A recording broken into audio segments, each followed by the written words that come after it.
Mesdames et Messieurs les parlementaires, Madame et Monsieur le Président de la région et du département, chers collègues élus, chers collègues maires, je vous sais nombreux, Mesdames, Messieurs, chers amis, plus jamais cela, 10 ans après. Je ne parle pas de la tempête. Ce matin, nous avons vu qu'elle pouvait être avec nous. Il y en aura d'autres.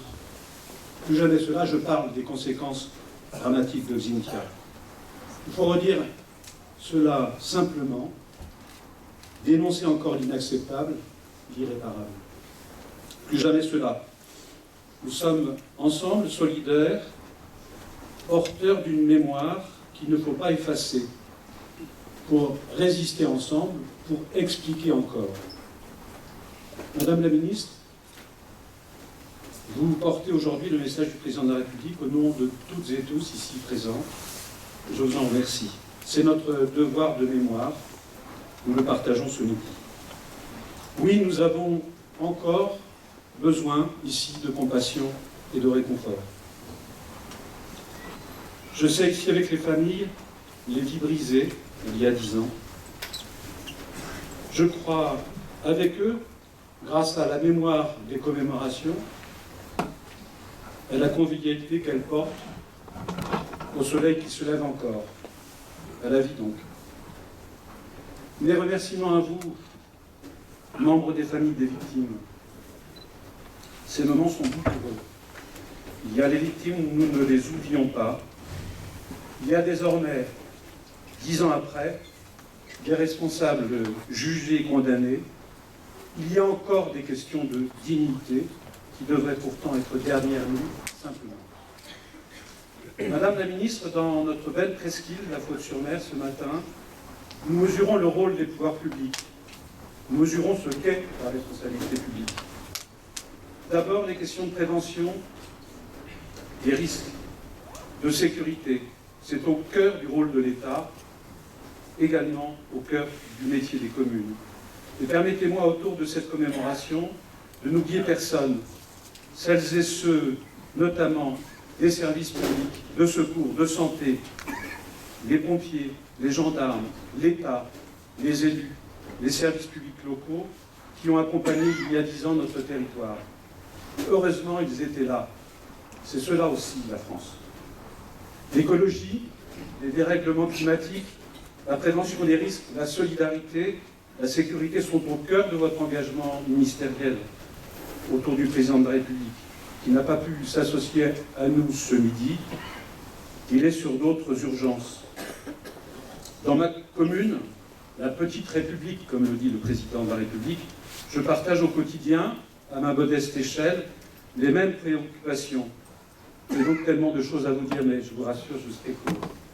Merci de m'avoir d'ailleurs consacré un peu de temps, un instant.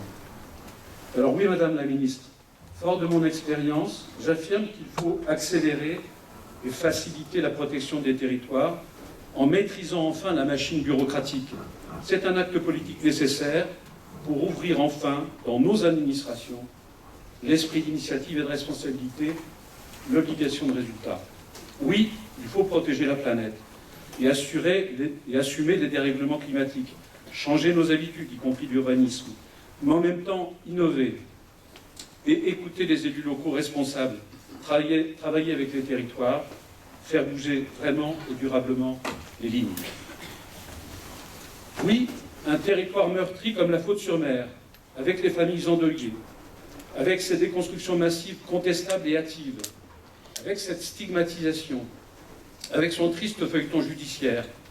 Oui, un territoire comme le nôtre peut se relever, regarder à la fois son passé et voir loin devant. Avec Laurent G, mon équipe municipale, que je salue, nous appelons cela la résilience collective. C'est notre travail au quotidien. Assumer clairement le passé, ne pas être dans le déni. J'insiste sur ce point, ne pas être dans le déni, et se redresser pour bien vivre demain. Oui, la sécurité impose sur le littoral des digues qu'il faut réaliser en supprimant les contraintes inutiles. Avec une vraie gestion efficiente du domaine public maritime, il y a beaucoup à améliorer, Madame la Ministre. Et au-delà des digues, Le message s'adresse à tous. Il faut cultiver le plus difficile des jardins. Je veux parler de notre capacité à enfin comprendre que nous ne sommes pas toujours les plus forts contre la nature. Donc, assumer cette fragilité physique, cette fragilité humaine, qui pour autant ne doit pas être anxiogène. Vaste chantier. Le devoir de mémoire s'impose avec, par exemple, concrètement, comme ici à la Faute-sur-Mer, des réseaux de voisinage solidaires afin, en cas de crise, en cas de déclenchement de crise, de pouvoir s'occuper des plus fragiles. Madame la ministre, avec les familles des victimes dans ce village, je voudrais enfin vous dire que ma commune est aussi victime de Xynthia. Et je sollicite votre bienveillance, comme je viens de le faire, et des actes concrets de la solidarité nationale. Victime des errements en 2010, jugée désormais, je n'y reviens pas. Victime des décisions étatiques hâtives et brutales entre 2010 et 2013. Près de 30% du territoire déconstruit, sans que l'État ne s'occupe sérieusement de l'après-déconstruction.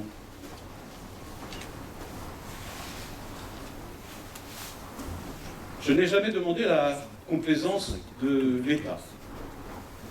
J'ai toujours souhaité son accompagnement positif. J'ai souvent prêché dans le désert, même si par devoir, ensemble d'ailleurs, cran par cran, nous avons fini par trouver des solutions. Victime enfin du cynisme des assurances, dont la Société Mutuelle des assurances des collectivités locales, qui pour le moment préfère payer les frais d'avocat de l'ancien maire condamné plutôt que d'accompagner son contrat en finançant la part de responsabilité de la commune du fait des erreurs passées. Je remercie Madame la ministre à l'État d'avoir versé toutes les indemnisations aux vraies victimes. Mais 10 ans après, tout n'est pas encore terminé. Alors oui, je demande à l'État, Madame la ministre, d'attendre l'issue judiciaire des contentieux contre la SMAC et une autre assurance, les assurances du Crédit Mutuel, avant de mener d'éventuelles actions récursoires contre la commune, car il n'est pas digne d'opposer les familles et les contribuables locaux les uns et les autres, n'y sont pour rien, sont victimes. L'État doit tenir sa parole de solidarité nationale et de patience. Je compte sur vous, Madame la ministre, pour faire respecter ce principe républicain. En vous remerciant encore pour votre présence, Madame la ministre, je souhaitais par cet accueil entourer avec vous chaleureusement les familles des victimes que nous connaissons bien. Et pour ma part, envoyer mon dernier message public d'amitié à vous toutes et tous, citoyens de la Presqu'île. Soyons fiers, jamais résignés, vous méritez le mieux. Merci.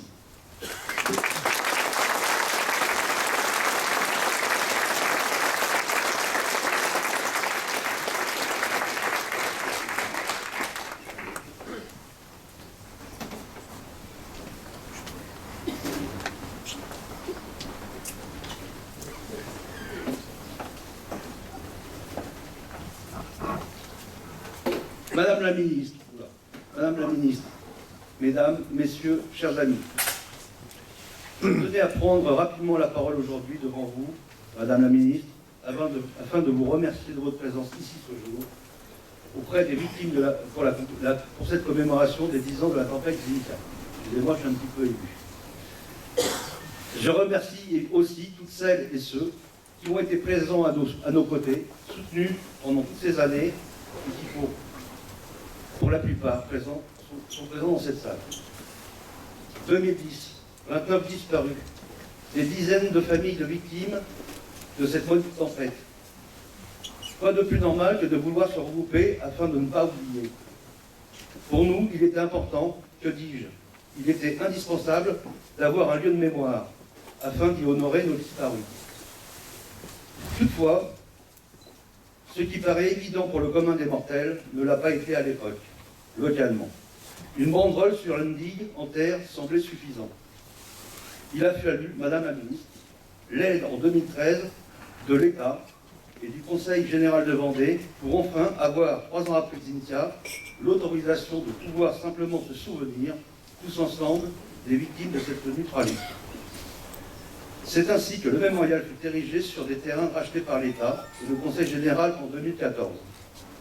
La dignité des familles des victimes était de nouveau respectée.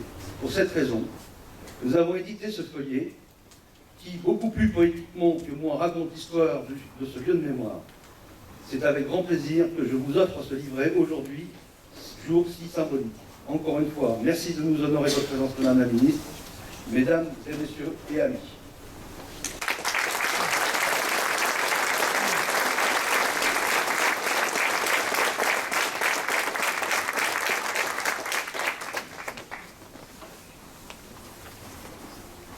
Monsieur le maire de La Faute-sur-Mer, Monsieur le président de l'association des victimes, Mesdames et Messieurs les parlementaires, Madame la présidente du Conseil régional, Monsieur le président du Conseil départemental, Mesdames et Messieurs les élus, Mesdames et Messieurs. La Vendée est une terre de mémoire, un territoire avec ses cicatrices, un territoire qui s'est toujours relevé, même après la pire des tempêtes, même après Xynthia. Ces 29 noms que j'ai lus devant la stèle, ils étaient des voisins, des amis, une mère, un père, un frère, une sœur, des petits-enfants, des grands-parents. Ils étaient des collègues, des connaissances, des visages familiers. Tous aimaient La Faute-sur-Mer. Cette commune, connue pour son calme, pour ses plages de sable fin à perte de vue, pour ses pins bordant l'océan. Ici, en Vendée, on a cet esprit marin. On est habitué à ses colères. Dans cette Vendée chargée d'histoire, chacun sait ce que la mer donne et ce qu'elle reprend. Mais personne n'imaginait que l'océan allait tout engloutir. Cette nuit du 27 février 2010, une grosse tempête est annoncée.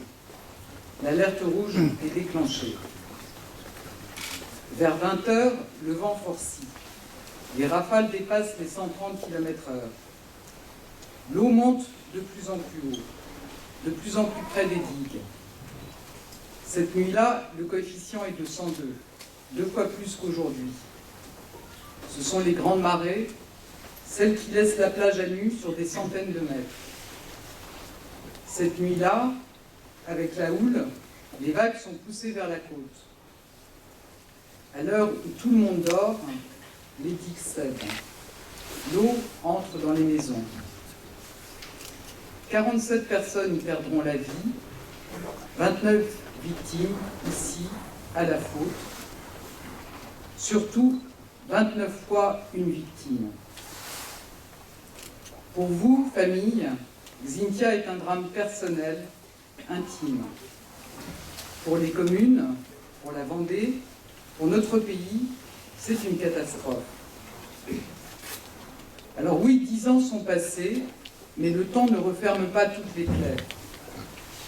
Et je tenais à être ici aujourd'hui, avec vous, au nom du président de la République, au nom du gouvernement, pour exprimer la solidarité de la nation envers les familles des victimes et votre territoire si durement touché. Pour que nous nous rappelions aussi le formidable élan de solidarité, le courage, l'humanité que la tempête a réveillé. Ce courage dans la tempête, c'est d'abord celui des sauveteurs. Et je pense à l'engagement, au professionnalisme, au dévouement exemplaire des pompiers du SDIS 85. Cette nuit-là, ils sont venus de toute la Vendée. Ils ont pris tous les risques pour sauver des vies. Dans la journée du 28 février, ils sont plusieurs centaines de sauveteurs. En quelques heures, ils accomplissent l'impossible. Élitroyage, sauvetage, mise en sécurité. Ces sapeurs-pompiers, ces gendarmes, ces policiers, ces militaires, les agents de l'État, des hôpitaux, des collectivités, la protection civile, les bénévoles, tous répondent présents dans une course contre la montre pour sauver des vies, protéger, rassurer. Tous vont faire la fierté de notre pays. Et je tiens à leur rendre encore une fois hommage. Cette humanité dans la tempête, c'est aussi celle de tous les Vendéens. Oui, il y a une solidarité vendéenne. Très tôt, alors que les arbres sont toujours au sol, que le téléphone et l'électricité sont toujours coupés, ils arrivent. Ils apportent du temps, de l'aide, de la nourriture, des habits. Ils amènent du réconfort, de la solidarité au milieu de la dévastation. Cet esprit vendéen, il est aussi partagé par toute la classe politique. Vous vous en souvenez, dès les premières heures du drame, tous arrêtent la campagne des régionales. Il y a le temps de la politique, il y a le temps de notre destin commun, de ce qui fait que nous sommes une communauté, une nation. Cette solidarité, elle est enfin celle du pays tout entier. Pour aider les familles menacées à se réinstaller en sécurité, pour racheter des habitations. Aujourd'hui, 10 ans plus tard, nous mesurons les traces que laisse Xynthia dans les familles, sur les territoires. Et après la tempête, plus tard, ses habitants partis vivre ailleurs, autant de paysages, autant de territoires changés. Oui, Xynthia est inscrite dans notre mémoire. Cette mémoire, elle vit ici, sur cette terre de Vendée. Elle vit avec l'AVIF qui la porte. Et je sais, Monsieur le Président, tout l'engagement que vous y mettez depuis le premier jour. Cette mémoire, elle vit chaque premier dimanche suivant la tempête, chaque jour. Mais nous ne pouvons pas nous contenter de recueillement et de la peine. Oui, la mémoire nous oblige. Elle nous oblige à tout faire pour que ce drame ne se répète plus jamais. Car si rien ne remplacera jamais les vies perdues, les existences abîmées, nous leur devons de tirer les leçons de cette tempête. Je ne vais pas ici faire la liste de ce qui a été fait depuis 2010 en matière de prévention des risques, mais à l'évidence, il y a eu un après-Xynthia. Depuis, l'État et les collectivités n'ont cessé d'agir pour se tenir aux côtés des victimes et reconstruire un territoire plus résilient, quitte à relocaliser des habitants ou des activités pour que la montée inéluctable des eaux ne les menace plus jamais, pour anticiper, prévenir, renforcer la vigilance face aux submersions marines et construire une culture du risque, pour conforter les ouvrages de protection, pour maîtriser l'urbanisme et empêcher des constructions dans les zones à risque. Alors j'ai bien entendu Monsieur le maire, et je peux vous dire que l'État ne va pas rajouter des difficultés aux difficultés, et vous dire ma mobilisation, celle de mes services, pour que nous continuions à accompagner votre territoire pour trouver l'aménagement résilient, les meilleures réponses face à ces risques de submersion. Sans tourner la page, nous devons continuer d'écrire l'histoire. Cette histoire d'un territoire qui a su se réinventer pour vivre encore et toujours au bord de cet océan, vivre ici, sans nier le risque, mais vivre avec, s'adapter pour mieux se protéger. Vivre non plus contre, mais avec la nature. Je sais qu'ici, à la Faute-sur-Mer, la vie est revenue. Je sais qu'ici, on est fiers de vivre près de l'océan, fiers d'être enviés par beaucoup de nos concitoyens, fiers de les accueillir avec cette hospitalité généreuse, fiers d'avoir relevé la tête malgré Xynthia. Mesdames et messieurs, Georges Clemenceau a dit « Manier le silence, est plus difficile que de manier la parole. Mais quelques mots n'enlèvent rien de la peine et de l'absence. Je souhaitais simplement vous dire aujourd'hui que 10 ans plus tard, la République tout entière est à vos côtés comme au premier jour. Je vous remercie.